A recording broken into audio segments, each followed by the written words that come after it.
Kiai Joha waktu lagi ngaji orang tua Senenan kayak begitu, kakinya diinikan, selondolkan begitu ya. Nah, tiba-tiba apa namanya, mesin pabrik gua itu macet aja, macet total. Macet. Ada selalu cerita begini.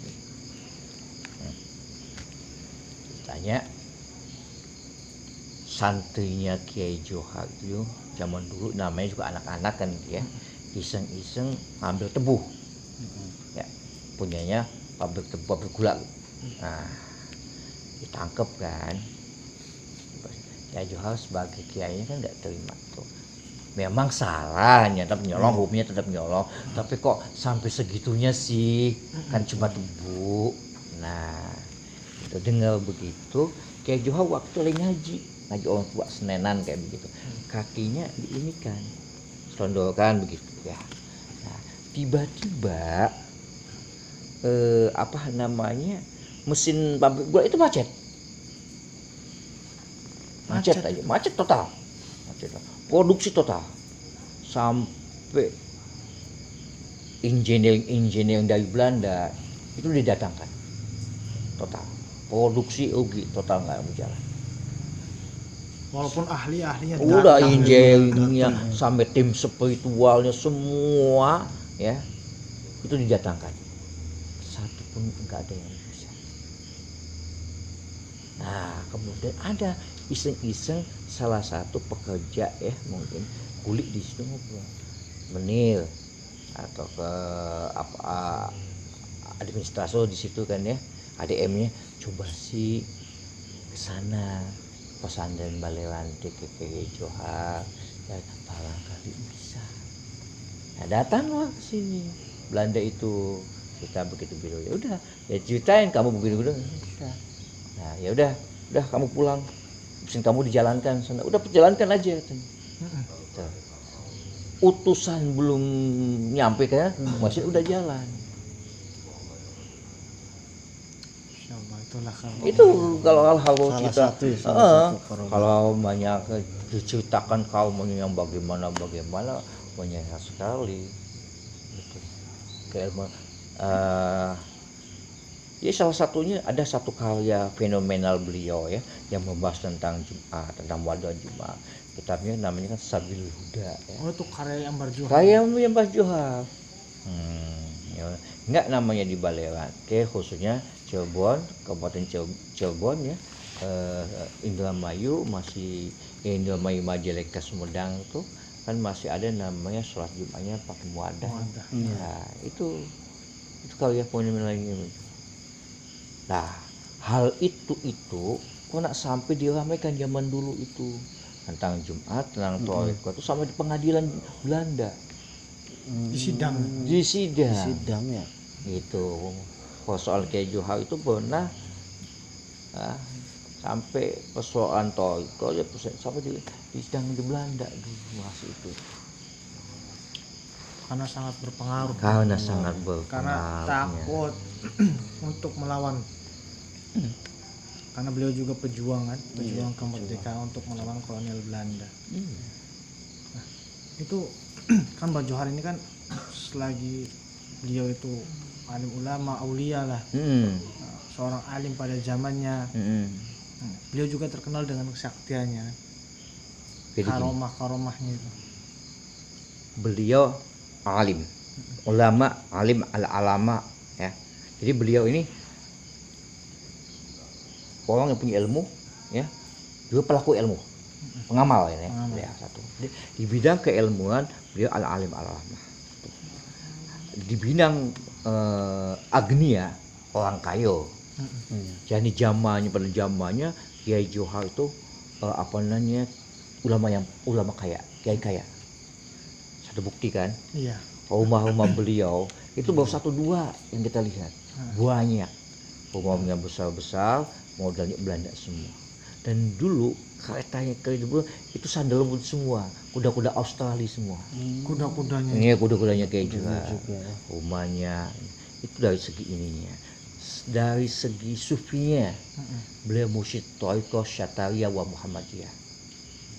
Fa insyaallah beliau Sultanul Auliya. Ya, ya, gitu ya. Kemudian dari segi hikmah, siapa sih nggak kenal Kiai Johar dengan hikmahnya? Benar. Sehingga karena beliau itu identik dengan namanya Master of Magic, mungkin bahasa sana Master of Magic ya, jadi syekhnya para hikmah. Hidup beliau dari bangun tidur sampai menjelang tidur selalu disapa dengan fitnah. Jadi status beliau setiap harinya nggak, dari mulai beliau menjelang bangun dari tidur hingga tertidur itu bayangan-bayangan beliau pasti fitnah. Gitu. Karena sudah jelas dalam bahasa di mana kita berjalan dalam jalan kebenaran, bayangannya pasti fitnah. Betul. Keilmuan model begini. Karena pada waktu itu semua paranormal lah kalau bahasa sekarang ya gitu. Semua kegulung semua sama Kiai Johar. Kegulung semua. Jadi Belum akhirnya ada tandingannya. belum ada tandingan, kalau bilang jaya tanding di situ kan. Jadi nggak tahu dari kalangan kejawennya mungkin dengan semuanya pasai-pasai kegulung. Jadi wajar lah kalau mereka iri, mau nggak terima dan segala macam, dan mencoba dengan segala cara untuk menyerang Kiai Johar dengan segala cara yang kelihatan yang tidak kelihatan. Itu sejarah, fakta dan sejarahnya ada. Banyak yang menantang mungkin. Nah, menguji kesaktian beliau. Gitu. Nah, Kiai Johar juga punya kakak. Namanya Wakajidul, dikenal Abdullah Jaya Atmaja. Nah, kalau dulu kan cerita zaman ini kan ada berjabarnya ya. Zaman Kiai Johar ada namanya Wakajidul. Abdullah Jaya Atmaja. Nah, jadi Abdullah tuh terkenal dengan itu pencak balewantinya. Itu Abdullah Atmaja itu. Dan dikenal orangnya satu malam bisa jadi ada di mana-mana. Ada yang lagi di sini, ada lagi di sini, itu ada. Bisa membelah. Yang nyelenehnya. Jadi kan begitu. Kalau di luar untuk urusan yang kayak begini, zaman sekarang yang ngangkul preman-premannya lah. Itu kakaknya namanya Abdullah Jaya Atmaja, dikenal dengan Wakajidul. Nah, itu kakaknya Kiai Johar. Banyak. Nah, ya, di Makbaro Bajohar ini kan terdapat ada satu makbaro nih. Nah, itu beliau itu siapa itu? Namanya Syekh Masduki. Beliau seniornya Kiai Johar menuju waktu Arab. Beliau ahli Quran. Ahli Quran. Jadi aslinya memang dari sini, dari Majalengka. Ya, dari sini Masduki ini terus lama bermukim di Mekah. Nah, pulang dulu ke Kiai Johar. Dia berpindah-pindah. Dia juga pernah tinggal di Garut, di Sukawening. Salah satu cucunya Dr. Mukhlis Badurjaman. Itu beliau pernah tinggal di Palimanan. Ya. Nah, akhirnya kembali dikembangkan di Balewanti. Itu yang di Syekh Masduki itu. Saking nggak mau jauh dari Mbak Johar-Joharnya.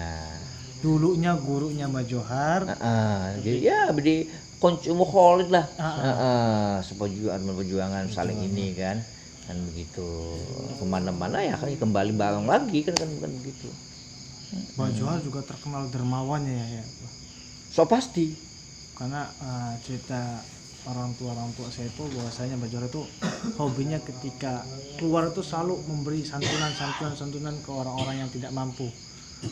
Jadi dulu kalau bahasa zaman sekarang apa ya? Takal kebek lah.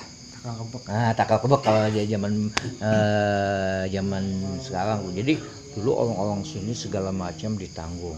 Kiai Johar punya lumbung sendiri. Jadi gini, Kiai Johar itu masih ada darah dari yang namanya buyut impon. Ya, dari jalur ibu ada benar. Buyut impon atau jika menembah sujai itu dengan impon itu apa? Suka ngimponi. Impon-ngimponi. Ubu-ubu lah bahasanya. Nah, karena apa? Beliau itu menjunjung filsafat hidup berbagi. Beliau meyakini bahwa dalam hidup itu adalah berjuang, mengabdi dan berbagi.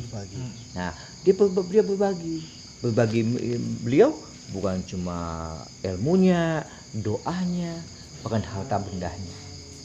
Beliau bagikan. Apa yang dia miliki, beliau bagikan. Alhamdulillah kita sekarang berada di depan Maqbarah Mbah Johar Arifin Menarante, yang mana beliau itu banyak sekali karomahnya, terus bagaimana kiprah beliau itu sangat berpengaruh bagi masyarakat sekitar sehingga sampai masyarakat Jawa Barat lah ya. Sekarang sebelah ini Sebelah sini makamnya Kiai Johar Arifin, sebelah sini makamnya Kiai Mas Duki.